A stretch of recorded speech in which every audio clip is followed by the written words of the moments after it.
Hi, everyone. Welcome to Domain Sherpa. Today is an episode of Down the Rabbit Hole with the Rabbit Hole Gang discussing NFTs. Today is a good one as we've got Morgan Linton on the show for the first time, along with Alan, Josh, Jess, and me. We cover a whole bunch of ground talking about NFT.NYC, ApeFest, the Bored Ape Yacht Club, the Sneaky Vampire Syndicate, Doodles, the Tom Sachs Rocket Factory, TopShots, and a good bit about taxes and NFTs. We also talk about what makes a project stand out in today's crowded landscape. All this is about to happen right now here on Down the Rabbit Hole on Domain Sherpa, so let's go.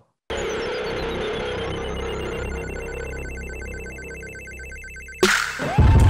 don't matter what you say, ain't no way that you messing with my team today.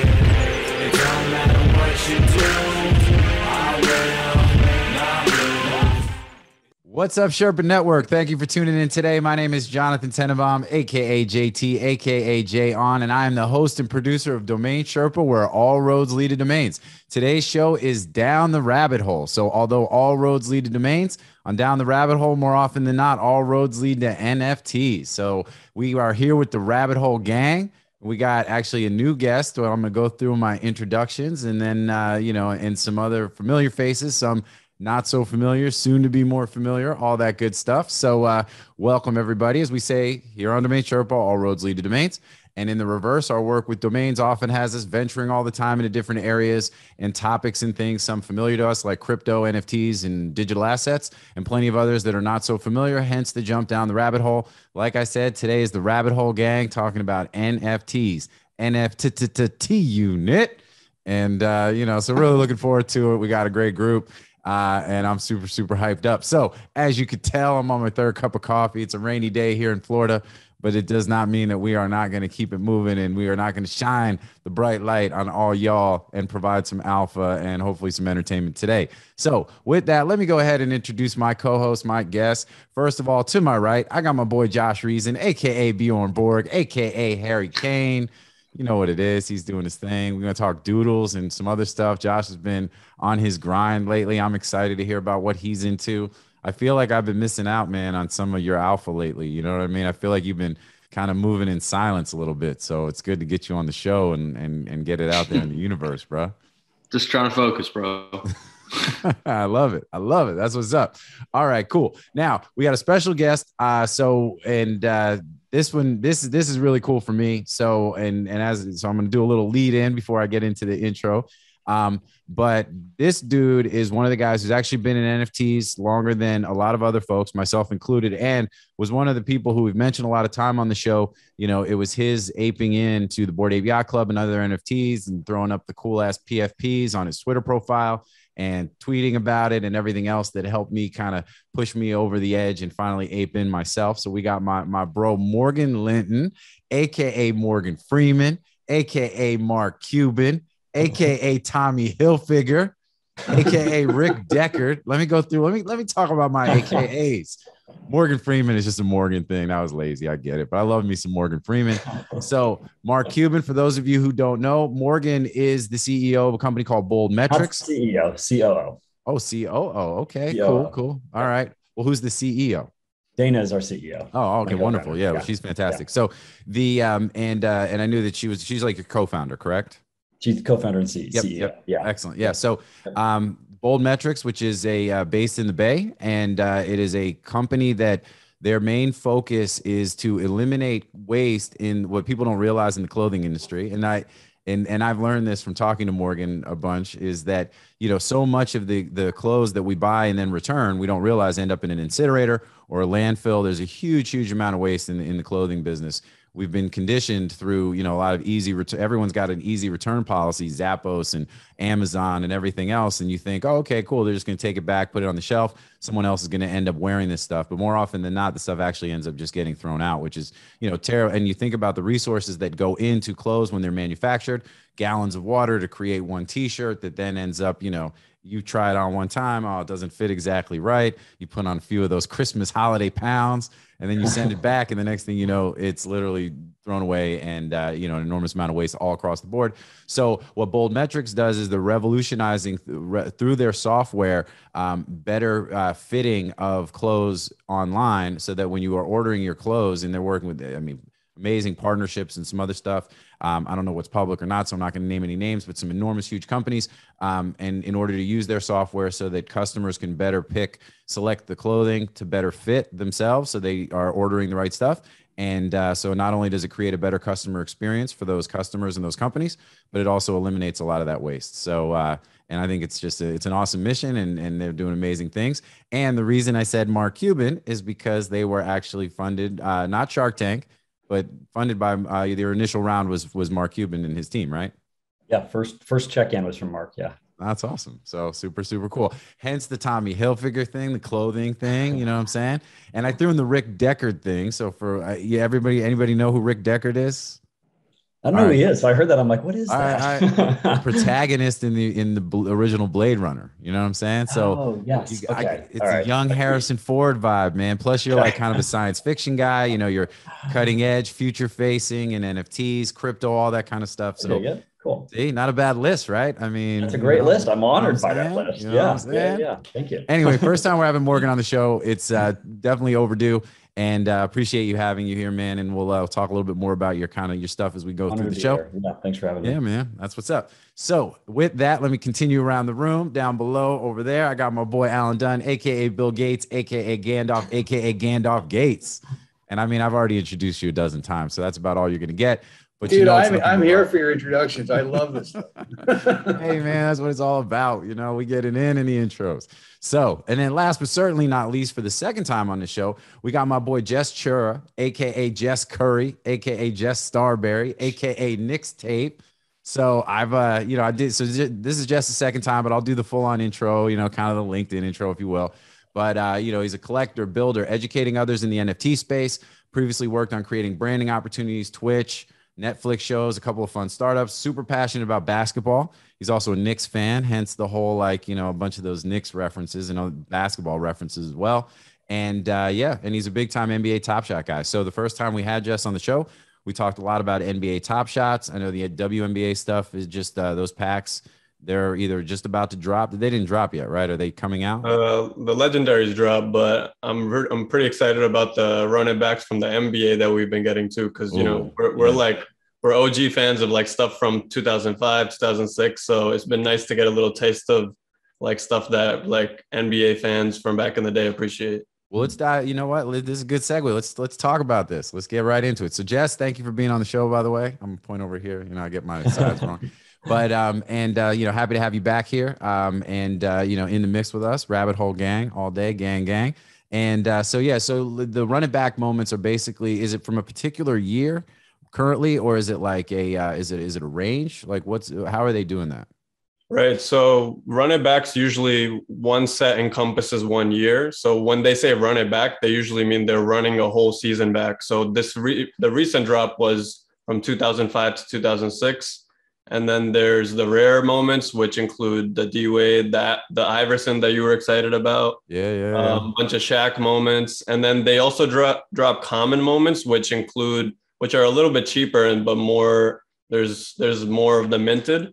But they have like really underrated stuff, like LeBron's first game winner of his career. Oh, so right. there's pretty cool stuff that drop. And I mean, like I said, people who really, really appreciate hoops, it's like, this is what we were waiting for. I mean, the new rookies and everything, it's nice. Like, it's cool. But like the stuff from like Shaq running like a full court, like fast break himself and throwing it down, it's like, that's what we wanted.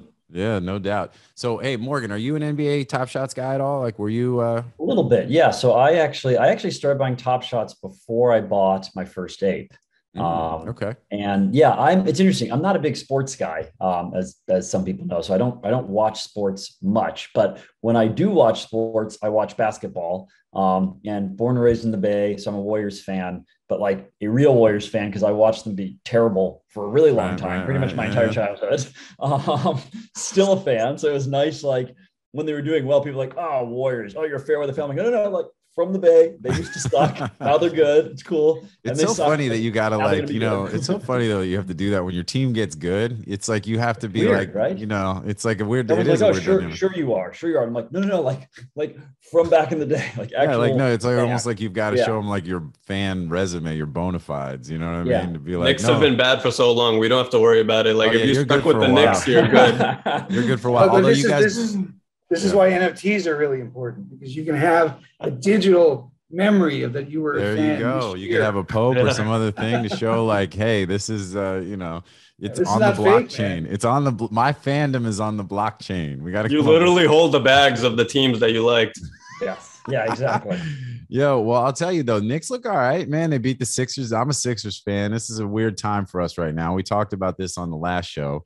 And, this Ben Simmons, I said Bill Simmons, this Ben Simmons situation is kind of crazy. He's back. He's sort of chilling. Like the team is trying to support him to some degree. Now he mentally isn't ready to play. And I just hope he gets his stuff together, man. I mean, it's like, it's tough to see, somebody who is that young and that talented, in such a weird sort of space. I mean, and you can critique his game and all that, but I think at the end of the day, like you just hope, emotionally, mentally that he's like, he's okay. And, and that they get their stuff together. Cause man, it's frustrating when you got, a player like Embiid and you got a player like Simmons and they can't be playing together at the same time. And, so we'll see. We got the Pistons, I think tonight. And, but I mean, hey man, the league, I love the NBA, man. I watched, Ja Morant is my dude lately though. Like he's got some crazy highlights. Like those will be some top shot moments, and, he just keeps getting better. So that's pretty cool. So I'm sorry, but Morgan, I didn't mean to cut you off. So you were a fan of the Bay, you started buying, a fan of the, the Warriors. Yeah. Pre-Baron Davis, I'm not like the Baron Davis. I'm a really light sports fan. So I can't name half the players on the team. I don't really watch any of the games, but I'll go to like a game or two a year. But when TopShots was like first starting, I bought a bunch of Warriors players. I've got a LeBron. I got some stuff that people gave me advice and said, this is a good player, you should buy this, and bought a handful. I probably have maybe 20 moments or something like that. Nothing too crazy, but some stuff that when I show people like, oh, that's a really cool. And I'm like, great, that's good to know. But I don't understand that side of NFTs as much. I'm really here for the ape JPEGs and stuff like that. Yeah, no doubt. Well, like I said, you were one of the first ones that I saw who bought into the ape. So it was like you and Alan, and then I think Shane shortly after that, or sort of around the same time. I mean, you guys were really the dudes who, got out ahead of it early. And, and for you, what was it that got you all, like, what was it that got you off sort of out of your chair and buying an ape in the first place? Yeah. I mean, it was really Twitter. Like I've been, I started investing in crypto in like 2016 and been pretty involved in like crypto Twitter. And I saw crypto Twitter get very, very excited about Bored Apes. And I was not in the minting, but I bought my ape mint week. And I just saw a lot of energy on Twitter about it. I didn't quite understand what it was all about. I didn't know much about the avatar projects in general, but I saw people getting excited.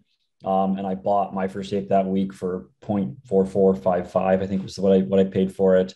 And I didn't really know anything about the traits or anything at that time, but I got that one.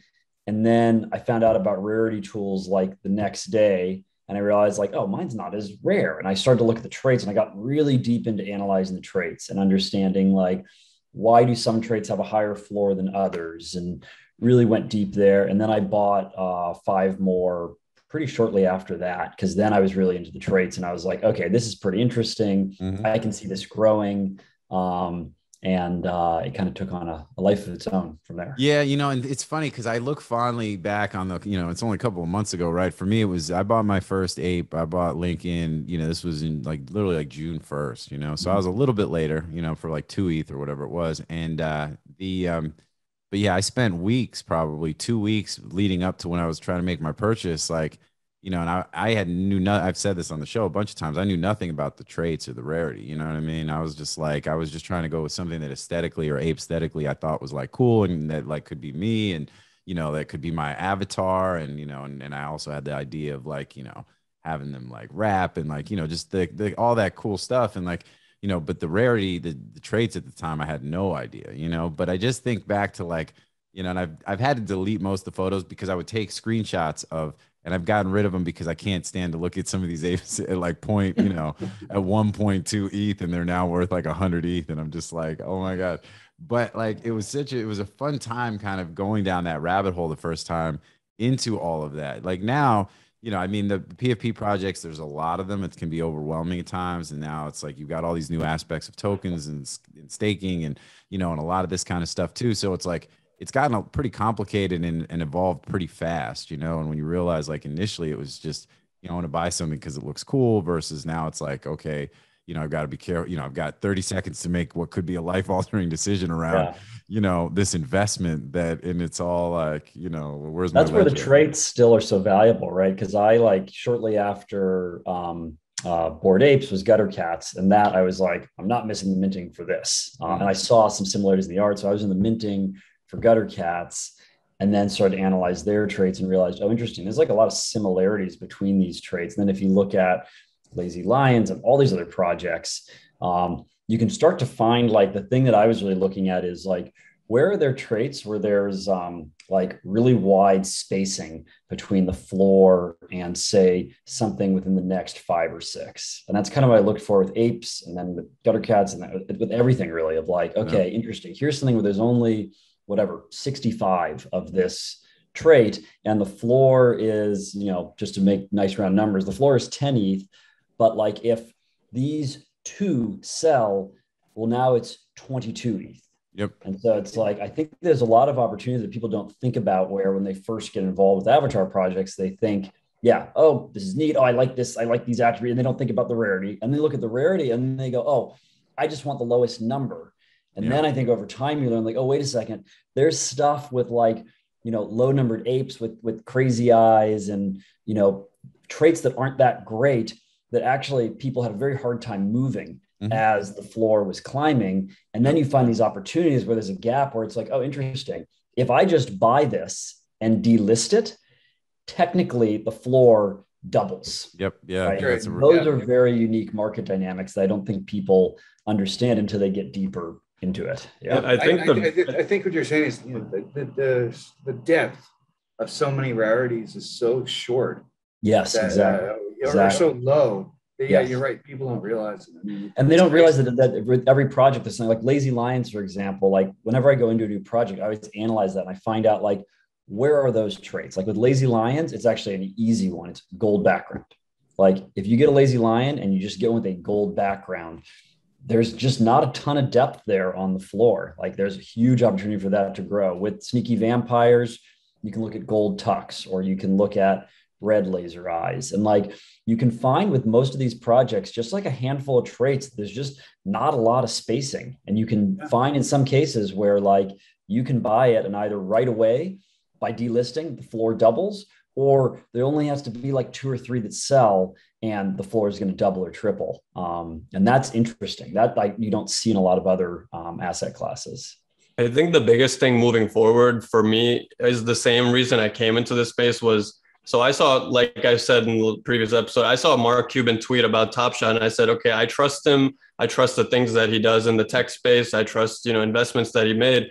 And it's kind of like circled back around after we had this crazy summer of like 1 million projects minting every week, is like, I'm chasing after the teams that I trust that have lasted in this NFT space and crypto space and the ERC tokens in general, which kind of like ties into TopShot. And like the same thing, it comes to Doodles. So a lot of the Doodles team are ex-Dapper Labs people who worked on TopShot. They worked on CryptoKitties. Their animators are like top notch. So like you see a lot of the same art, like it'll be bold lines, similar to Cool Cats coming out with a bunch of projects, but you really need to dig in deep to see if like the people putting their names on the project are willing to make this like a scalable thing. And it just doesn't just end at like that one token. Like I trust them to make, you know, full-fledged animations, like with their thing. Like I trust them to make universes with the characters, and it doesn't just end with like what they're doing. So it really, really comes down to like the people, like down to the core of it, like who's building, like what it is. Mm-hmm. Yeah, I think that's super dope. Well, so Josh, you're a Doodles guy, right? I mean, to some degree, I know you got a couple, or they were at least part of your. I traded them when they were like on the pre-reveal stage, but I don't have any right now. Oh, okay. Pre-reveal and post-reveal, like I was trading them because it goes, the floor just goes crazy during those times, you know. It's like there was a time, I think post reveal, where they got down to like 0.7 or 0.8. Okay. You know, right. And then they quickly shot back up to like 1.8 within like a matter of days. So, well, and I think that, you know, so you and I were talking about this offline about how, you know, if you know, one piece of advice for new investors into the NFT space is to, you know, if they can get in on sort of the pre-reveal, you know, mint, you know, if they can mint something and then sell pre-reveal, there's opportunities if they can get in early to make, like, you know, for people who want to see a quick sort of, you know. Yeah, if you're looking to actually get into the space to like flip and make money, it's like you want to get involved into projects at the time where there's the most liquidity. And like that's always in the pre-reveal and shortly after reveal phase. There's so much buying activity going on there. So if you know, have a decent head screwed on your shoulders, there's always opportunities to make money there. Yeah. And we have seen that, you know, the playbook with a few recently where it's like, you know, if you can get in at mint and then sell pre-reveal, you know, there's you know, depending on, you know, but sometimes you want to hold to see if you're going to get like, you know, that's all. I find that to be the toughest thing. Anything I've gotten in pre-reveal, it's hard to want to sell before.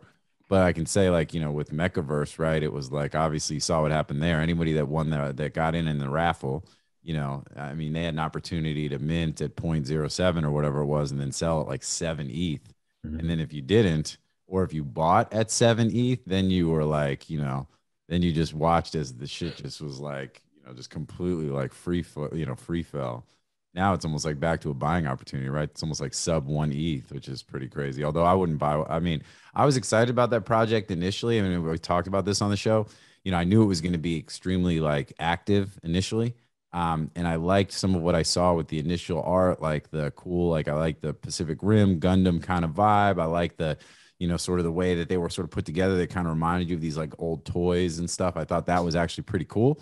And then unfortunately though, when you have 10,000 of them and you realize that, you know, there isn't much differentiation, and then the team kind of looked a little, you know, like I think it was a little underwhelming, some of what came out around, you know, reveal, but they made so much money. I don't know that they care. But which is also is kind of an unfortunate thing. But I think that's sort of where you go back to Jess's point, which is, you know, the team matters, you know, and, you know, having good artists. And, you know, that's why I love Creatures. You got a guy like Danny Cole, who's like just a character into himself. And like, he's so like involved and so invested in his art and just the vibe, you know what I mean? And it's like, you know, coming up. So we're coming up on ApeFest. We're coming up on NFT.NYC. Can I just say real quick about strategies, just to go back to that point before I forget it, is that a lot of people have different strategies for different reasons, and they're in the NFT game for lots of different reasons. Like a lot of people just like want to join a community and be a part of the community. So if you like work really hard to get a whitelist and then you want to be a part of the community and then you sell your, you know, your whatever it is pre-reveal, you're not there for the community aspect anymore because you're not, you know, with the community. So and there's a lot of people that get into the space for that specific reason and that specific reason alone. So different people want to do different things. Yeah, different strokes for different folks. You know what turned me off about Doodles is I absolutely loved it. I thought the artwork was phenomenal. I think the team is phenomenal. I think the idea of just, you know, again, owning your IP is really cool. But I thought they had a level. I thought they had an opportunity to almost like be on par or even possibly even surpass Cool Cats in the popularity. But they threw so many of these with cigarettes in their mouth and stuff. And I don't really care if anybody smokes, but it turned to me, it was like totally against. Like you can't, if you have a PFP with a cigarette in it, you can't use it as IP pretty much. I mean, you have to take it out for advertisements and all this stuff. And I just felt like they didn't connect with, they could have added so much more value to that whole thing. You know, and I know that might sound stupid, but that turned me off. You know, I think that's a valid concern. I think the cigarettes, like it really, like you can only put yourself out there like on so many different things and without use, because you can't connect yourself to it. If you're not a cigarette smoker, I completely understand. It's the same reason. Like I wouldn't get one. It's just, but I don't know. It is tough. It is something that, it's tough. Hiren hates them as well, doesn't he? Hiren, every time that there's like something with like with like smoke in it, he's like, yeah, but it's got cigarettes, so like, yeah. No, but I'm the same way. That's a trait for me that's like a no-go. You know what I'm saying? Like, I'll never buy a PFP of any kind unless it was the kind of thing where, hey, I could get this Bored Ape for 10 ETH today, and then I'm gonna go sell it for 30, same day, right? Or 40, whatever. But because unless it was something like that, like a giveaway, because I just think I don't smoke, and I find it like a pretty repulsive habit. Like, no disrespect to people who, that's their jam, but it's like, it's just not my thing. And I just find it like, even when I see it in the PFPs, I find it like it gives me like, it's almost like I can smell it. You know what I'm saying? And like, I like the Bored Ape ones. They kind of look like toothpicks. I didn't even know they were cigarettes for a while until I went and read it. And the gutter cats are toothpicks. Right. You know what I mean? And like, or they have the vapes. You know what I'm saying? And I find the vapes a little bit more tolerable. You know what I'm saying? But like, it's one of the Bored Ape traits that I didn't like. There's a few that I'm just traits that I'm not into. The cigarettes are one thing. And it's hard because that does show up sometimes where you see like a perfect ape. And I remember this when I was going through that whole thing where I would literally screenshot 100 of them. And just because OpenSea can be clunky at times, I had no idea about rarity tools. So I was trying to catalog them that way so I could find it again and do this and that. And, and that would throw off, like, I'd probably have, different apes right now if it wasn't for that trait and for the fact that just was not my shit. And like, I think it's, and the Doodles, I just don't like the eye. You know what I'm saying? I get it that that's the quirky, goofy kind of thing that makes it sort of their trademark thing. And, but like the eye all the way out here, like, like I just, what's up? Like, I don't know. It's just, but I saw that they animated one and they were at like, they tweeted at Twitter or Jack saying, hey, when are we going to have, animated PFPs? And they had the rainbow one. So it was like going this way, it was going that way. And then it was like, and then it like puked the rainbow. It was like super cool. Like I thought that was just so quirky and cool. And I love that kind of shit. And, but yeah, so I'm with you, Alan, man. I think it's not that's not the particular thing that turned me off from Doodles specifically, but it's just such a trait that I just hate for me. Like the crazy eyes is some shit I can't get down with. You know what I mean? There's just a handful. I just that happened also like early on with Bored Apes that people didn't realize. And this is kind of going back to the trait analysis piece, which is there were people that had crazy eyes or the Russian hat or some of these things that just haven't aged well, but had low rarity, and they bought it and they were like, oh, well, this is like, number 450 out of 10,000. Oh, this should be easy to sell, but it's got, crazy eyes and a blue bonnet hat. And they can't figure out, I keep lowering the price. Why isn't it selling? And people learn pretty quickly. Oh, wait a second. Like, I have to sell this to someone probably that doesn't know how all this works. Otherwise, like, it's hard to move. And I kind of liken it to, like, maybe I can bring this back to domains a bit, but like, we've all talked about this a lot, like what a difference an S can make, right? Like fast.com, like, could be a $10 million plus name. Fasts.com, like, might not even be a 7-figure name, right? Yeah. It's like that one little difference. And it's like with an ape, you can have an ape that could be a like easily 7-figure ape, and like you give it crazy eyes, or you throw a Russian hat on it, you put the blue bonnet on it, and like boom, the value just compresses. Yeah, I think aesthetic over rarity always. Well, obviously rarity matters a little bit. You want to go for stuff, but like the apes I've seen, like you guys have that perfectly meld together, and there's nothing that takes it out of place. And exactly, those are the ones that look the best. And they look best hanging up. They'll look best on apparel. They'll look best on whatever you want to build out your apes universe out to. So speaking of ape aesthetics and traits, what do you guys think gold versus Trippy, right? Because we saw a big run on Trippies recently, and then we just saw a gold ape sell at Sotheby's for $3.9 million, I think, right? The which was the record, Jimmy Eath's ape.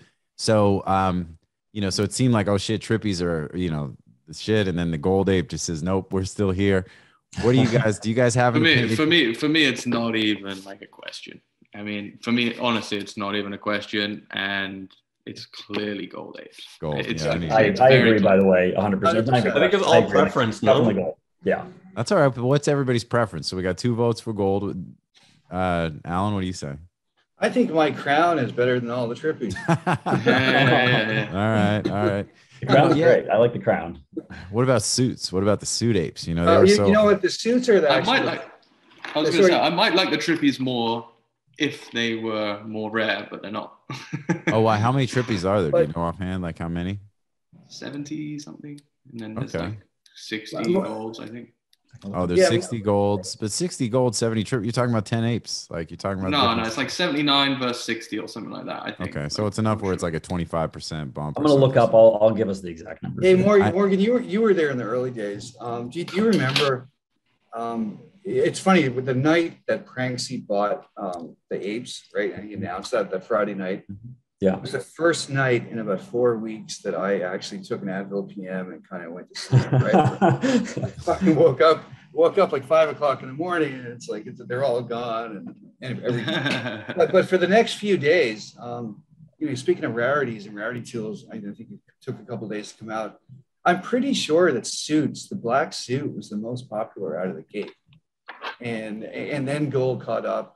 Do you remember that? I'm not sure.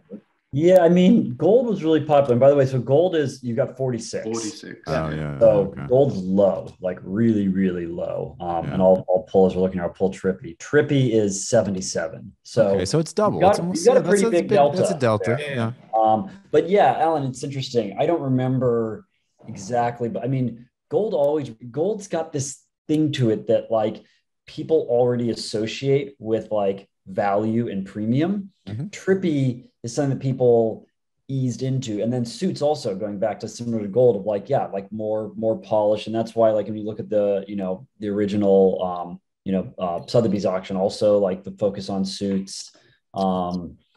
I think those both age well. Trippy's one that just like came into its own because it was rare and people started buying and selling it at higher prices. I agree with that. I think suits age well. Yeah, I Black think they suits. just look so good. I love Feld, the ape with the red hat. That's like the red BAYC merch hat with the suit is like maybe my favorite ape out of all the apes. You know what I mean? I think tweed suits don't get enough love. I think they seem to be getting a little bit more love, but they don't get enough love, man. They're suits as well. And Josh has That's a tweed. right. That's right. The crown for- and the tweed suit. For disclosure purposes, needs Josh more has respect. a tweed suit ape. I do love the tweed yeah, suit. and Alan have tweed suit. I do. Mutants look really cool. I do love the tweed suit. I love the hip hop jackets though. That's probably my favorite trait, just because That's another it's 1%. like, That's another 1%. The The tweed mutants look really cool. Yeah, I'll buy that. Because like, I mean, I'm a mutant, so I got to talk about my mutant family, right? Yeah, it's all exactly, good, man. No for doubt. sure. So black I suit, think by the those are way, the- is 42. So it's actually less than gold. So I think It that's is? also something that plays into it. It's like Black black suit? suit, Yeah. hyper rare. Yeah. Mm. And that's why they were the Christie's, right? It was Christie's, I think, that they did the and we all suited up, and I mean it was Yes. dope. But I Yeah, got to put my ape in a suit, and then I'm like, once the auction ended, I'm like, I guess I better like take it off, like 'cause I don't want to like LARP as a suit wearing ape. But I'm like, man, it's pretty dope though. Like, and yeah, I mean, and what about the Trippies though? You see, you got Captain Trippy, and what I love about Captain Trippy, and Josh and I were actually talking. This is how nerded out we are on this stuff. Like we were literally having this conversation. We went at dinner the other night. We're talking about Captain Trippy's Trippy ape, but he's got the ripped shirt. So you got the hole in the shirt, and through the hole, you could actually see the Trippy skin of the ape. Yeah. Oh, That cool. like detail right there Yeah, to me is cool. so dope. And it's like, that's the kind of shit that makes that ape crazy sick, but also makes like, the Bored Apes in general, like their art and the way they, the fact that these guys came out of the gate. I mean, just a huge shout out to the Bored Ape Yacht Club in general, because, just the way they came out of the gate and have done, you could argue, okay, this maybe could have been done different, or they should have done this or whatever. There's a lot of backseat driving and Monday morning quarterbacking, but man, to nail as many of the things that they've nailed well, from the get-go is like so really, I mean, It makes it so special. yeah, as this evolves, man, like when they write the stories about it, it's going to be a pretty cool, like kind of thing, some of this. That some of this attention to stuff. detail goes so far, right? Yeah. It makes me think of like, who's always done a great job with that is Pixar. And I used to be really into like 3D animation. I remember Sure. seeing an interview with one of the animators from Pixar, and they were talking about Monsters, Inc. And they were saying that they're like, here's something that I bet you'll never know, but we put like real time into. They said like Sully like has nails and we put dirt under his nails. Yeah. And Oh my like, God. they paused a scene and zoomed in and you could barely see it. And they said, we know even in a movie theater, you probably can't see it, but like we put it there, we know it's there. And like, that's the level of detail that we go to. And that's why like Pixar is Pixar. There's a lot of magic to that. And I think what Yuga did with Bored Apes, it's that same thing where you're like that attention to detail, even if no one else notices it, or like JT, you're probably one of the few people that notice like, oh, cool, you can see the fur through the ripped shirt. Every single person that does notice that realizes like really that kind of like exceptional quality that you're going for. Yep. And I think you're absolutely right. And I think that's one of the things that kind of goes back to what Jess said earlier about, you know, when you're picking projects and things that you want to invest your money into, right? You're thinking about it in it's the layers, and it's the, you know, it's the professionalism, the talent, the combination, the team, the community. I mean, it's all of those things. And the more detail, the attention to detail on some of those specifics is really what helps to build that value, to make you feel like, hey, you know, this is something I could kind of invest in and get busy with, you know. What's crazy to me is that Bored Apes were one of the first in the grand scheme of things now to do a 10,000 PFP project, right? One of the first actually. And the amount that we've had since then is ridiculous, right? Like almost 10,000. But none of them have done it better than Bored Apes. And it's like, how is that? Think about how crazy that is, because each one that comes up every single day has the ability to look back on all the success and all the failures of all the previous ones. And yet no project has done it better than Bored Apes. Still. I think there's value in them staying quiet and kind of learning during times where people were rushing things all over the summer. And I think there was a kind of like, those 2 to 3 months this summer where everyone was waking up like, what are we minting today? What are we minting today? Like those were that time Yuga Labs I feel like they sat back and took in a lot of things that people were failing at and winning. And they were like, this is how we're going to go towards it. I mean, who knows what they actually did, but I realize in this space, like sometimes being quiet and just kind of building and releasing when you're completely ready and you're confident what you are, like what you have is like the way to go. And that's what 100%. They do with every announcement. Like, every announcement. I feel like you have bullets as well, right? You have only so many bullets as a project. So like I feel like over this little, let's say, bearish market over the last like month or so, everyone's like trying to use their bullets. Like, oh, we're releasing a token. Oh, we got this. So like, get ready, get hyped. Like, right? And the BAYC team of just like, you know, we'll let you guys. Think about what they sell, did, right? Sell, you know. But we're not going to put out announcements for no reason. Well, and that's an important part, right? The Discord is still very active, and the founders are active in the Discord for sure. You know, I think that's like important for the, as part of the community piece. But, they put out Roadmap 2.0. They spent a lot of time on the mutants, a lot of time in the art with the mutants and, the rollout and, the treasure hunt that they had. Like, the things that they've done have been just so like cool, well done, set the trends. And there are a few projects I think that have taken cues and have followed along a roadmap that, in my opinion, are, somewhat similar or as close as, as well done as, the Bored Apes. And even with the way they said, hey, we know everyone's saying when token, here's the deal. We hired Fenwick West or whatever, the, law firm and, and said, hey, we're going to, we'll look to do something, but we're going to do it the right way. Then they brought on Guy Osiri to represent them, which is a huge power move. And it's like, just like the shit they're doing, they're operating at a real high level. Now they also have a shitload of money in the bank, a ton of attention. They're like, the darlings of, sort of the internet, right? So it's like they've got, but there's a lot of pressure for them to continue to deliver and do things the right way. It doesn't necessarily do things fast. One of the other projects, though, I know, Morgan, you've been involved in the Sneaky Vampires. I think those guys have done as good a job. I was actually going to use that as the example because, Josh, I think you're right. It's like there is so much opportunity for projects to learn from like all the little detailed stuff that Bored Ape Yacht Club did. And I think SVS, Sneaky Vampire Syndicate, is probably the one that's the closest. And maybe part of it is, like Mig, who is one of the artists from Bored Ape Yacht Club, is the artist for SVS. That's the one that did the captain's hat and a bunch of other stuff for them. That project's super organized. Full disclosure, I'm involved with that project and I'm out on the Discord and friends with the team and stuff. But I'm really impressed with the quality level, and also they do things right. Like they're patient. They really look at like, how do we make sure we're doing this at really like the highest quality. And some of the stuff they've done, like both releasing the blood token and the bats, and they've got Gen 2 coming up.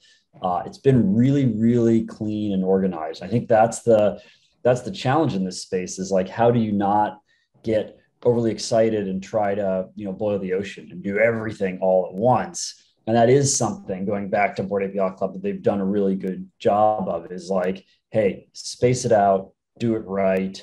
Don't have to come out with everything all at once. Well, yeah, and it's like this idea that it's a marathon, it's not a sprint. There's a few other projects you mentioned, Gutter Cats. I mean, I feel like they're still undervalued. I think there's a lot of really cool stuff. I don't know. I mean, I think there's probably a debate to be had about, the most recent sort of the releasing of the pigeons and the dogs. But we mentioned Ben Simmons before. Ben Simmons just aped in with a gutter dog, so that's his PFP now.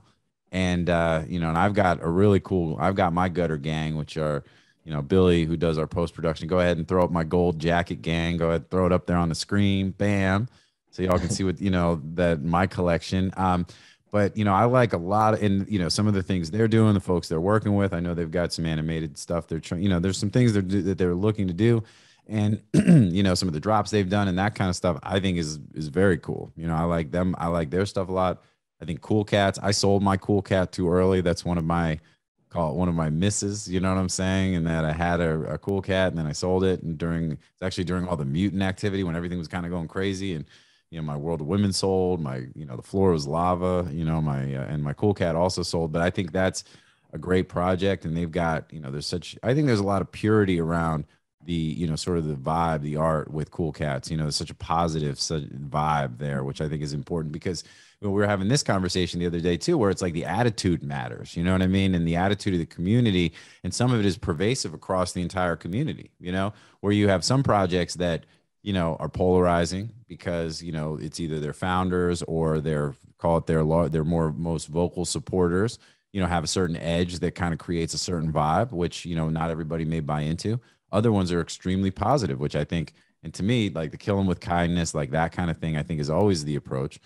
I'm nice for the most part. I mean, not everyone would necessarily agree with that, but that's my general disposition. At least it is now. I've only seen you as nice, so I've gotten older. You know what I'm saying? And and the Cool Cats to me is like a really like wholesome kind of vibe. You know what I'm saying? And I like that. And I think that but you got the Time magazine thing. I mean, it's in the milk tokens and some of the other stuff and some of the other drops. And they did the ghost thing and But even with the Cool Cats, like I bought, I have I have some ghost stuff. I have the Cool Cats. I got the T-shirt. I almost don't even want to wear the T-shirt though because I don't have the Cool Cat anymore. It's like the sad cat, and that's how I feel. I feel like that's me.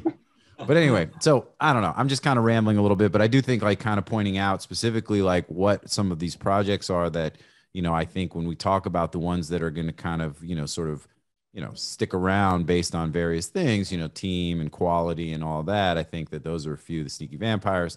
Cool Cats, which I don't have either at the moment. I'll probably buy into both, at some point.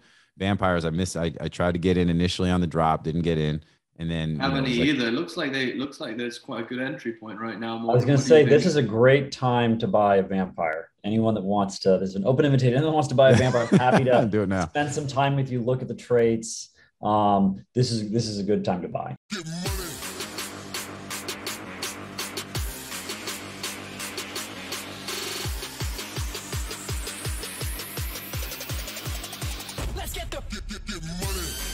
Media Options is the industry's leading domain broker specializing in domain acquisitions, high-value domain sales, and domain name consultation. As pioneers and thought leaders on the subject of the domain aftermarket and domain name value, plus through their clear domain acquisition service, Media Options offers startups and established corporations an unparalleled scope of high-value domain options, providing access to domain names and curation technologies not available elsewhere. Media Options believes in the power of a great domain name and is dedicated to helping you obtain yours. Call or email today to put a domain to work for you. I have a question about you, Ape guys, now that we were talking about traits a little. So now that the 3D models are coming out. They're working with a pretty good studio for those. They have the game coming out, which is not the mobile game and the blockchain game, so two different ones. Mm-hmm. So when you buy traits, do you take that into consideration, how the traits might animate on the 3D models? Like Trippy might be something that's like actually moving around versus the golden ones might have like a glow. Like you want to look cool when you're playing the game too, right? Yeah, 100%. At this point, I'm pretty priced out of both. So it's like, even if I thought the Trippies were going to be so dope, like I can't afford that at the moment. But yeah, I mean, there was actually an entry point there for like a small window of like over the last few days where they like a couple sold for like low hundreds, like 110, 100. Yeah, That's like kind of an entry point, right? If you sold your 3 apes, could you buy Trippy? Yeah. Entry point. I know, entry point of 110 ETH, but I'm with you. You know, $500,000. Check out those NFT traders, man. Check out those NFT traders. No, I Get know. rid of Lincoln and the crew. And JT, I can't sell Lincoln. Lincoln is Safari, never gonna. I love how JT said that, like, and just kind of like, yeah, 500,000 for an entry point. Okay, John. Yeah, exactly. But I get what you're saying. You're saying, look, I mean, yeah, it's more like $1 million, but comparatively speaking, it's like exactly. It's like, hey, we could kind of get in. But yeah, I think that for me, traits matter when you think about application. I mean, for a second, I actually owned one I called Ghost Rider. He was a zombie ape with double horns and the biker jacket. And, you know, and I sold him. I made a decent amount of money selling him. I kind of wish I held on to him, but I bought him prior to the mutants coming out because I'm like, yo, I bet you these traits are going to look pretty sick, you know, depending on how this whole mutant thing happens. But then it was like, you know, I bought it for a lot less than I sold it for. Sold it. I don't necessarily regret it, but I did buy that ape thinking, and then I ended up not doing the mutant thing with him anyway. But that was some of what I thought about. You know, because I think you kind of have to, you know, I think if you're looking, especially now, and you're trying to buy, you know, it's a floor ape or otherwise, and you're trying to pick A or B, you know, I think you have to think about to me, I mean, I would advise, look at the roadmap, think about what matters, you know, and, you know, what, you know, based on that, if to the extent that any of that applies, you know, it should absolutely be part of your thought process. So, see, yeah. I'm half and half on that. Like, I do think it is, but I think it's also overwhelming. There's so many projects, and the question is, how many of these are actually going to kind of make it in the metaverse, right? Like, so you like the Me Bits absolutely will, the CyberCons will, stuff like that.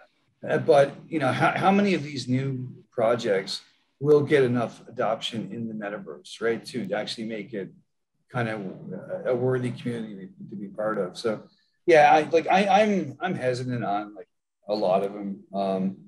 But I think in terms of like, if you buy something, you know, should you think about how cool it looks in the metaverse? Absolutely, that's the next stage, right? I mean, that's just, you know, well, those 3D avatars, like you can upload, like people already do it on YouTube. Like when you move around and you talk, it face scans you, and you would literally be talking as your ape. So I think just that itself is going to be pretty awesome. Like having a meeting of just 5 like people as their ape 3D models, like you don't like that's going to be awesome, I think. Oh, that's going to be great. Yeah, for sure. Well, I think for me, when I bought my initial, you know, when I bought Lincoln, like I was saying, like I didn't want to do any of the traits. I didn't want to have any traits that I felt were, you know, that I couldn't necessarily, weren't reflective of me, either as an avatar, or whether it's in the metaverse or as a PFP on Twitter. You know, I'd want to be like, that could be me, you know, and that's why that was sort of, I went with some clean, cool, like, you know, and I think it's, you know, but I guess what I look at for the metaverse, when we're talking about 3D stuff, I think, you know, I look at it like in Sandbox and other things, you're going to have apes that are going to interact with Ahmadigens and, you know, and Cool Cats and whatever else. And, you know, House Akiba, like, you know, X's and, you know, all this kind of stuff. So I think to that end, I think it's like, you know, that's where I think it's no matter what you kind of, if you're buying these things, you know, for me, at least, I'm always like, well, I want stuff that I think would be cool, because whether it's, you know, within the room of just the apes or across the entire metaverse, whatever it is, I want it to be some shit that I think is cool, you know? Yeah. So well, that's also like, because Jess, you bring a really good point. That's one of the reasons actually I bought my 4 trait and why I like 4 traits so much, because I also thought like around the time I bought my 4 traits, and I also bought my land in the Euphoria plot on the Sandbox. And I was thinking, you know, I'm very interested in where things are going to go with the types of clothing and outfits and things like that you can put on your avatars. Like I play Fortnite. I love Fortnite. I love the skins in Fortnite. And initially when I started playing Fortnite, I thought it was the stupidest thing. I'm like, wait a second. So I spend like real money on this outfit that makes no difference whatsoever in the game. Yep. That's the stupidest idea ever. And then like fast forward like a month later, and I have like 5 outfits. Every time I play, I'm changing. Yeah, you're like, I got my nighttime outfit. Now I've got like the monthly subscription. I buy like at least 2 outfits a month. Like it's fun. And I realized like, you know what? When you're in a virtual world, because Fortnite really is like in a lot of ways a metaverse. You're doing a lot of stuff during a Fortnite game where you are not actually fighting, which a lot of people don't think of unless you play Fortnite. I would say 80% of the time in the game, I'm building, I'm, collecting things. I'm like interacting in this world, and that outfit matters. And that's where I think four traits are really interesting because, Bored Ape Yacht Club, provided everybody with a hoodie for the metaverse, right? And I think you're going to see more and more of these outfits. And I think the four traits are very unique because they can probably have the most dynamic range of outfits put on them. Out of anything. Absolutely. Yeah, because I think if your ape is defined by some of its traits as far as what it's wearing, then you can't really change that, And if you do, then the ape's not the same ape. And I agree. I think the four traits are cool, not just because they're unique, but because they have the biggest range as far as what you can do with them. They can be utilized for a lot of different things. I think as companies and, marketing and other things too, it's like they just have, there's nothing offensive about anything that they're, you know what I mean? It's all like, it's, in their plainness is somewhat their advantage, right? And I think but if you have a crown, you're above everyone. Yes. Look, I mean, let's be clear. We all love the crown. Having a four trait ape is not better than a gold or a trippy ape necessarily, right? Yeah, so I'm not saying that. But there are benefits to having the four trait. I mean, I had a four trait. I bought one. That was early on in my process. I bought one for 6 ETH. I remember I was out for a run. I called Josh. I'm like, yo, I think I'm going to grab. He's like, if you don't buy it, I'm going to buy it. So I bought him. He was like the meditating one. I called him Meta Zen. And then I sold him for 10 ETH and thought that was like the craziest, best thing ever. I'm like, holy shit, I just made 10 grand. I sold like, you know what I mean? Like that was really the proof of like, that was like the proof of concept for me in, through this process. Cause it was the first time I sold something and made real money. But then look at how if I had just held on to him, you know what I'm saying? Like, we'd be having a different conversation. I would have been able to sell them and like use them. I almost sold my four trait. Time will tell whether it was a good idea to hold him or not. But I bought him for 8.5 ETH, and I think 5 weeks later I got a 81 ETH offer.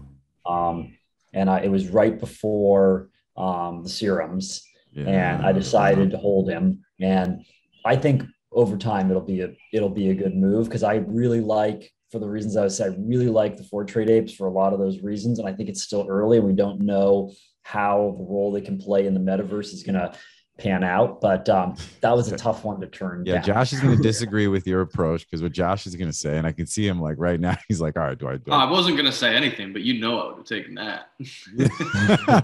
Well, only this, because now look, we have the benefit of hindsight, right? So you could have arguably sold that one for 80 and now today bought a new one for 50 and had another a four trait. Well, maybe not 50, but I would have sold it at 15 as well.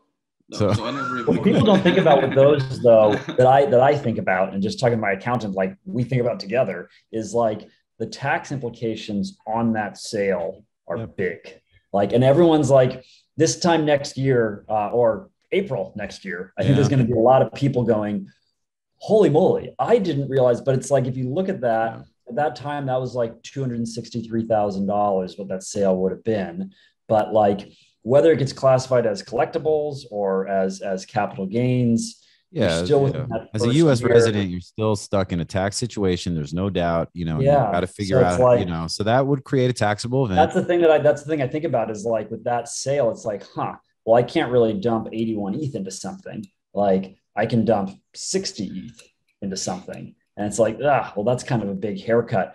I'd rather sell them someday for a 150 or 200. I totally get it. Maybe that never happens, but I'll hang on to him until it does or doesn't. Here's the thing. I think without question, you'll be able to sell them for 80 at some point sooner than later. I do believe that. I think, look, I mean, they're already like, you probably sell it for 60 something today. Right. So, I mean, I think that, that is not an offer it's not like you will never see that offer again. So I think that's absolutely fine.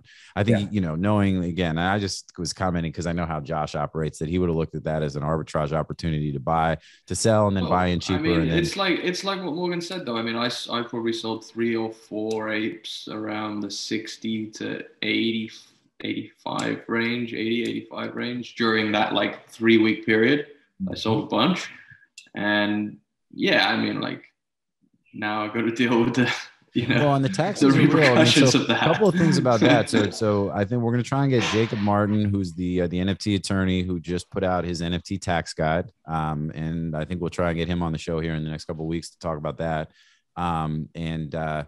Because I think that there are a lot of folks who, don't, especially if you're in the US and, it's tricky and it matters. Like you got to be really careful. And, the more that you kind of buy and sell, like the easiest thing or from a tax standpoint is to buy and never sell. And then, or if you sell, you're selling, once or twice and putting aside hopefully enough cash or crypto that can be converted to cash when it's time to actually pay that bill. I know Coin Tracker, we were just talking about this the other night as well. Coin Tracker is is now has NFT capabilities. So you can it's so good as well. It's so good. You literally plug in your wallets, hit the button, and it'll tell you what, perfectly. So then you go to your account and you're like, hey, it looks like I've got X amount of dollars in gains this year. How is this going to be managed? And coupled with your other stuff. And he's going to be like, well, you're kind of fucked because, there's no safe harbor, safe haven, it's, again, and I'm not speaking, this is none, I guess, hey, blanket disclaimer on every show. This isn't financial advice. This isn't tax advice. Do your own research. Yeah. I mentioned this on the show that we're probably going to air today, tomorrow, whatever, before this one airs. It's the Kanye, like I love the meme where it's Kanye going like, where it's like, I close every time I'm talking NFTs. I tell people, but this isn't financial advice, or I don't know, just in case it ruins their life. You know what I mean? Like, but I don't know, just in case it ruins their life. But so as domainers, though, we're used to this, right? Like I say that most people that get started in domaining have this experience and it's eye-opening. I know I did. Like the first time I had anything that was like a 6-figure net deal, and I was super excited about it. I didn't really think about the tax side of it. And then the next year, I was doing my taxes and I had like deployed all that money into other stuff. And my accountant's like, oh yeah, so this, and I'm like, wait, why is my tax bill so high? You did this. And I'm like, oh, okay. And it's like, we are in, you're like, but I reinvested it. And it's like, it doesn't matter. Well, and it's illiquid spaces, right? So it's like, if you take all your ETH and you like, if you think about it, like Josh, like you were saying, during that time, it's like, who knows how long it will take to get back up to that. So like come tax time, what really sucks is if, suppose it does take 2 years for Bored Apes to get back up to a 60 ETH floor. Could happen. I don't know. I think it'll happen sooner, but suppose that happens. There's going to be a lot of people. I think it could be a great buying opportunity, like April next year, when people go, oh boy, I made these deals. I didn't realize how much my taxes are going to be. I have to sell my apes, but the floor's 28 now. But like they have to, right? And that's the challenge with illiquid assets is if you sell an illiquid asset and put the money back into an illiquid asset, when it comes time for taxes, you end up having to sell for less than you want to. You're stuck. And I think that's the other thing too. It's and I say it all the time. If you're an experienced domainer and you're good at domains, then you can be a really good NFT collector trader as well, because you're used to operating with, speculative digital assets that could be largely illiquid, Yeah. And NFTs are actually more liquid than domains in a lot of ways. So it's, you have certain advantages with NFTs compared to domains. So if you've been through the struggle with domains and been successful, then being successful in NFTs, especially in what has been a really frothy, active, and bubbling market that we've been dealing with, pretty much since we've gotten involved, creates a pretty cool environment. That's why you see a lot of these domainers, Heron and other folks that have had success and, and they had success and, they were successful domainers. Now they're successful in the NFT space. So, but yeah, and I think the taxes are something that we're familiar with, or, if you've just, kind of been through that with your own business and things like that. But for folks who, is this their first, if this is their first foray into investing and, making money and, in this kind of in the digital asset space, yeah, it'll be eye-opening. It's going to be some shit. But that's why I think you also see sort of these trends as they are happening. It's really funny watching it happen in the space where now more and more people are talking about taxes in Twitter, right? Because, they're getting hip to the idea that, oh shit, like we're getting close to the end of the year. This is actually a thing. What do you mean? What about this? What about that? And that's why I think, though, where you have folks like I said, like the tax guide that just came out, as well as other resources that are available, it's like, as well as calling your accountant, hopefully your accountant has some understanding of what NFTs even are. We've calling your accountant. Yeah, well, that's what I mean. And it's like, and he's like, wait, what? You bought a digital monkey? I know, right? What is MetaMask? And it's like, you know, you're on your own, kid. So yeah, so you know, we're lucky we got a pretty good accountant who we're getting hip to the space, but it's, you know, it's a process even for them, like for these traditional guys. But like I've told our guy who's, you know, close friend and a really smart and capable dude, it's like, get up, you know, get hip to this shit, because it's like you'll have a forever client base, or at least the next decade. You'll have, you know, your phone won't stop ringing if you really know what you're doing here. Plus, you know, and get involved in the space and just kind of, you know, get to know some things and some people. So, you know, but yeah, so you know, so set aside some cash if you're selling JPEGs. Set aside some cash, because that was my other thing too. Is sometimes you have a situation where you have a big sale and it's all in ETH, and ETH is trading at like $4,000 a coin, and then all of a sudden, you know, you go to cash out your ETH and it's 3,000, and now, hey, you had this profit on the sale, but then that is evaporated because the, you know, the value of what you actually received, you didn't get dollars. And if you didn't take the dollar, if you didn't get dollars and then put dollars in and then sell the coins to then record the loss, then it's like lost in the shuffle. And I know I had one or two of those situations. And then it's like, so I've actually been trying to be more active. When I sell something, I convert it dollars and back into crypto and stuff. So I've got these, but every time you do that, it's an event. So it's like, you've got to have like a plan, and you know, you've got to be somewhat aware of how this shakes out. So then you can, you know, or you just move to Dubai and say, fuck it, I don't have to worry about it, because I'm James Booth and I'm Andy and I'm just chilling on a boat, and the tax man could kiss my ass. You know what I mean? That's another thing. Like, you know, coming from the domain name industry over the last 10 years, like, or 20 years, you know, people new in the domain industry, I don't think it's ever talked about very much. And, but, you know, most of the people that have a lot of really great success, a lot of them, they're not subject to the U.S. tax laws. They have a different relative value of money. They sell something for $1, they can spend the dollar. Yeah. And it's not because they're actually chasing it. It's not because they're avoiding it. It's because they're not American citizens. And, you know, we're still one of the 3 or maybe the only country where if you're a citizen, then that follows you everywhere. But if you're Canadian, if you're European, there's always ways to create companies, you know, somewhere else, whatever. You don't have that liability of just being a citizenship that forwards you the tax law. So my point is, with NFTs, if you see people, you know, really, you know, trading stuff and, you know, trading stuff for even a little loss, or taking like a 10, you know, they may have a very, very different tax circumstance than you. Yeah. Oh, yeah. And it's not an equal trading. Well, and I don't want to get off on the subject about, you know, Yellen's comments recently about this wealth tax with unrealized capital gains and that crazy shit. But like, you know, but that's one of the things that if we, you know, let's just say as the US or these governments if they're not careful, they're going to really put everybody at a complete disadvantage, which, you know, when you talk about innovation and all these other things, are going to make it like people will go elsewhere, because it'll become so prohibitive to do business and even live here in the US, you know what I mean? Which is crazy, but I don't want to get into all that. I think the short answer, or the short advice, which is not financial advice, is like, you know, set aside some money for taxes, talk to your accountant, or get an accountant who kind of knows what they're doing. There's resources out there that are becoming available or are available that can help you.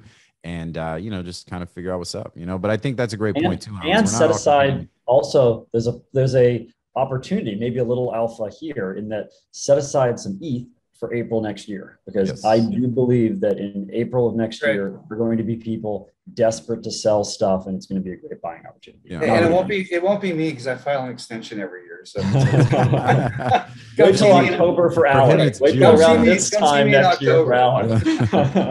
No doubt. So yeah, so that's what's up. So all right, well, we've only got a couple more minutes. We got about 10, 15, and then we got to jump. We've covered a lot of ground, so this is great. But what else is, so we got NYC, NFT.NYC coming up. ApeFest is coming up for the folks that are going to be there. There's a ton of crazy stuff that'll be happening. This show will probably air right as all that stuff is kicking off. So I think any of you guys going to be in New York? Alan, you'll be there, right? I think I'm going to be there for a couple nights, I think. Okay. I'm still on the fence. You know what I mean? Like Drew can't make it. Otherwise I probably would go, but you know, I'll, it's interesting because, you know, this is going to be such a wild, I'm already getting FOMO knowing like, when you start seeing the video and the photos and all this stuff and everybody having a blast, and that's going to be pretty cool. But so what else is happening? Like, what else is coming up here in the next week or so that y'all excited about? Any particular projects, anything dropping, anything happening that anybody's kind of hype about? I think, Jess, starting with you, I think you mentioned, something about the TopShots, like, what's up? What's hot in the streets? There's an archive drop today for like the throwback packs that are like $19 each.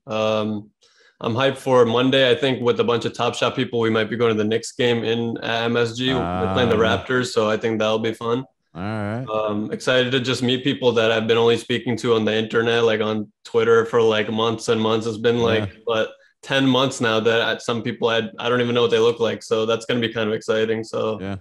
Other than that, nothing really. That's pretty much it. Just trying to build and like make sure that the stuff that we're involved in, ends up in the right places, helping out the teams that, you're passionate about. I like to take Phil Jackson's little bit of line. It's like when you care about the people that you work with, like the work that you put in ends up being way better because you care about the outcome for like their life and like overall big things. So it makes like the work seem like a small thing, like in perspective. So that's how I'm focusing on the NFT space right now. Just like working with like people, like whether it's this Top Shot, whatever it is, like good projects and like making sure things just go well.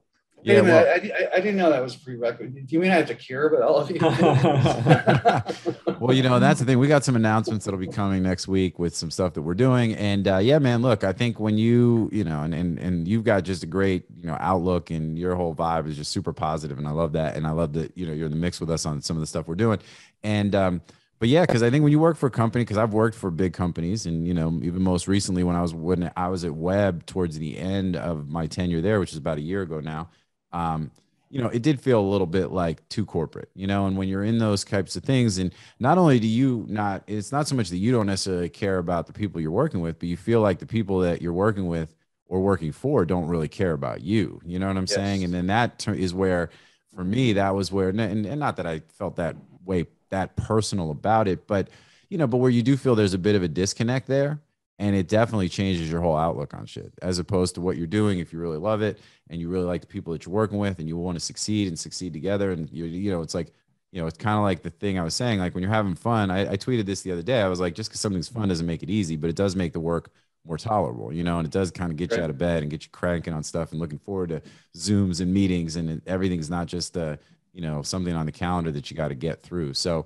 I'm with it, man. And I think that's also a great thing about the NFT space in general. It's like the vibe can be super positive. I was saying this about projects that have that like super positive vibe behind it, I think are make it even easier to invest in, and it's when it's not even all about the dollars, or there's plenty of ways to make money, and that's a pretty cool way to do it. So totally with it, dude. And we got some cool shit coming, man. I'm excited. These next couple of weeks are going to be pretty wild. But all right, Morgan, what about you, man? You got what do you got on the agenda? Yeah, on your radar?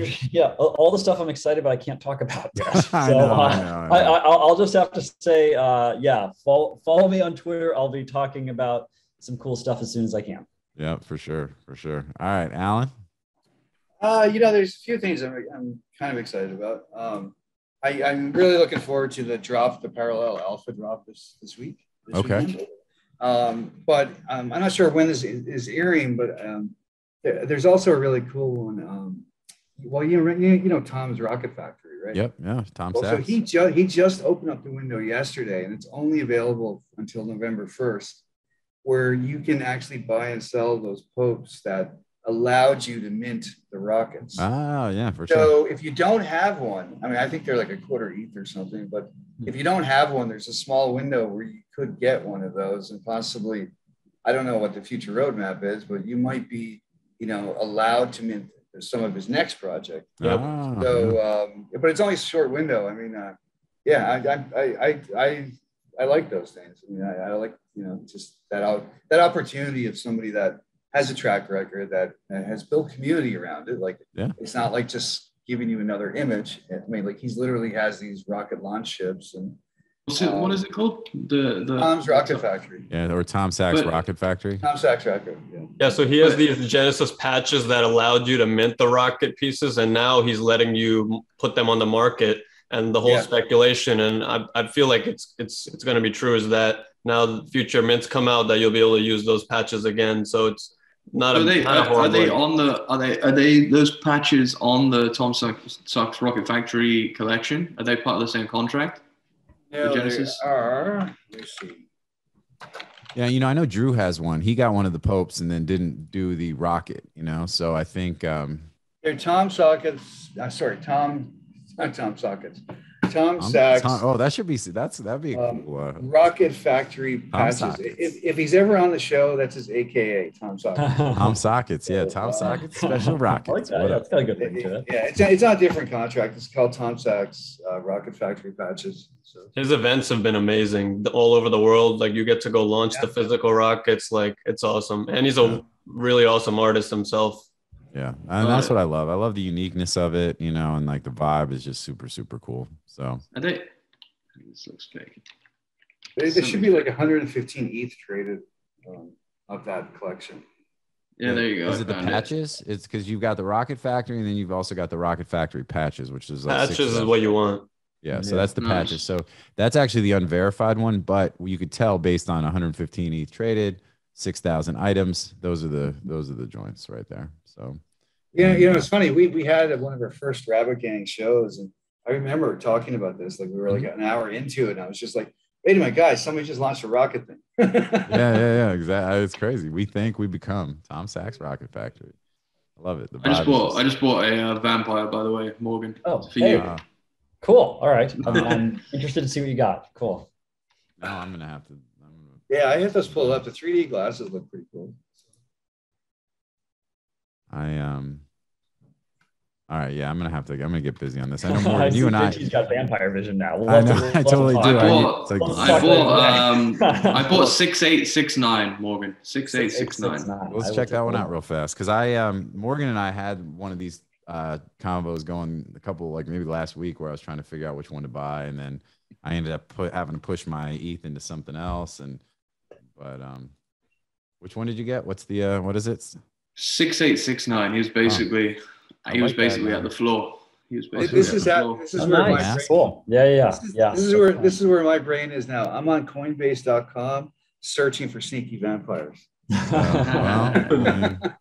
Soon that'll be a reality. I was gonna say you're just a little early, Alan. It'll happen. Yeah, wait a few weeks. Like why is there no token called sneaky vampire?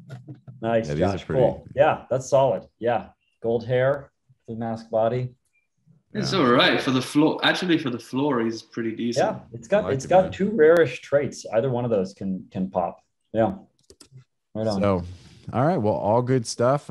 So what about you, Josh? Anything else that you're messing with, like that you got your eye on here in the next couple of days? I mean, keep in mind when this show airs, everything we're talking about is already going to have been done. But like the Tom Sachs thing and a couple of these other things. But we will be in the middle of ApeFest, so so play this while you're out and about in the city. I just snoop on Alan's wallet all day. That's all I do.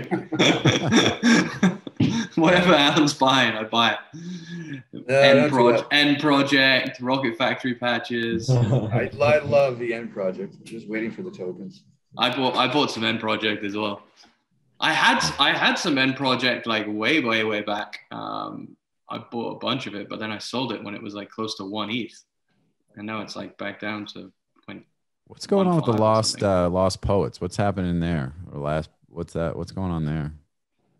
I don't know. I haven't followed the last couple weeks. The pack will come out with something. He's dropping like a new origin like every day. I think this is somebody, but I'm not sure yet. All right. All I know is I trust Pack. I think he's phenomenal. I think he has all the tools too, right? Like he has the token, he has the burn mechanism, he has the passing community. Like I'm not sure.